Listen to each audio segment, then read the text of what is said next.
किसान के पास एक मुर्गी थी जो सिर्फ एक अंडा देती थी। किसान मुर्गी से और अधिक अंडे चाहता था, तो मुर्गी को इंजेक्शन लगाता है और मुर्गी अब बहुत सारे अंडे देने लगी और मुर्गी आसमान में उड़ जाती है, बादलों पर बैठकर ढेरों अंडे देती है।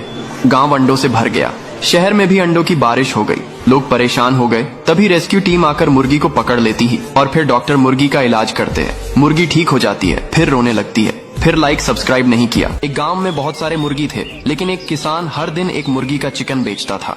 मुर्गियों डर डर के जीती थी। हर मुर्गी जानती थी कि एक दिन उसका भी टाइम आएगा। एक दिन एक मुर्गी एक अंडा देती है, फिर उसमें से चूजा निकलता है। मुर्गी को डर था कि एक दिन उसके बच्चे को भी मार देगा, इसलिए रात के अंधेरे में मुर्गी चूजे को जंगल छोड़ आती है। चूजा चलते हुए सुबह एक कबूतर के पास पहुंच जाता है और कबूतर चूजा को अपने घोंसले में रख लेती है। मुर्गी अपने बच्चे की याद करके रो रही होती है। फिर लाइक सब्सक्राइब नहीं किया। किसान मुर्गी और बतख के सारे अंडों का ऑमलेट बनाकर खा जाता है। किसान का फिर भी पेट नहीं भरता है, तो किसान कबूतर को अंडे देने को कहता है। कबूतर डर के मारे बहुत सारे अंडे देता है।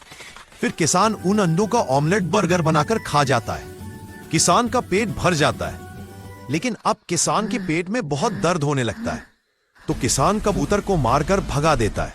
कबूतर रोने लगता है। फिर लाइक सब्सक्राइब नहीं। यह दादा एक आम के पेड़ को लगाते हैं, फिर आम के पेड़ पर पानी को डालते हैं। अब आम का पेड़ बड़ा हो जाता है और दादा पेड़ से आम को तोड़ते हैं। फिर दादा आम को बाजार में बेचने ले जाते हैं। तभी अचानक से तेज तूफान हवा चलने लगती है। पेड़ से आम हवा में उड़ने लगते हैं। बंदर पेड़ को बचाने की बहुत कोशिश करता है, लेकिन तेज हवा के कारण आम का पेड़ टूट कर बिखर जाता है।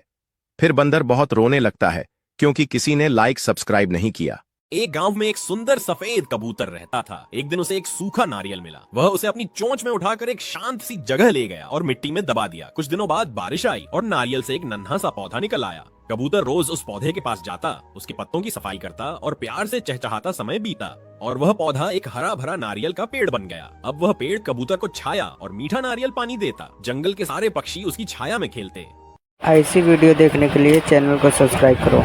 कबूतर और तोता एक आम का पौधा लगाते हैं और एक दिन कबूतर पानी डालता है और दूसरे दिन तोता पानी डालता है। अब पेड़ बड़ा हो जाता है और फल लगाते हैं। फिर तोता और कबूतर दिन मजे से आम खाते हैं और घर चले जाते हैं। तभी एक बड़ा गोरिल्ला वहां आता है और पेड़ को जड़ से उखाड़ फेंकता है। जब कबूतर और तोता आते हैं तो टूटा हुआ पेड़ देखकर उदास हो जाते हैं और रोने लगते हैं। फिर लाइक सब्सक्राइब नहीं किया।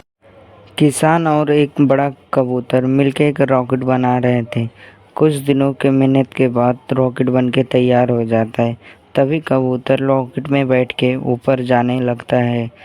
ऊपर जाने के बाद कबूतर वहाँ पे एक गड्ढा खोदता है, जिसमें एक सेब का बीज लगाता है। सेब का बीज लगाने के बाद सेब का पेड़ वहाँ पे पौधा बड़ा हो जाता है। उसके बाद कबूतर रोने लगता है, क्योंकि आप लोग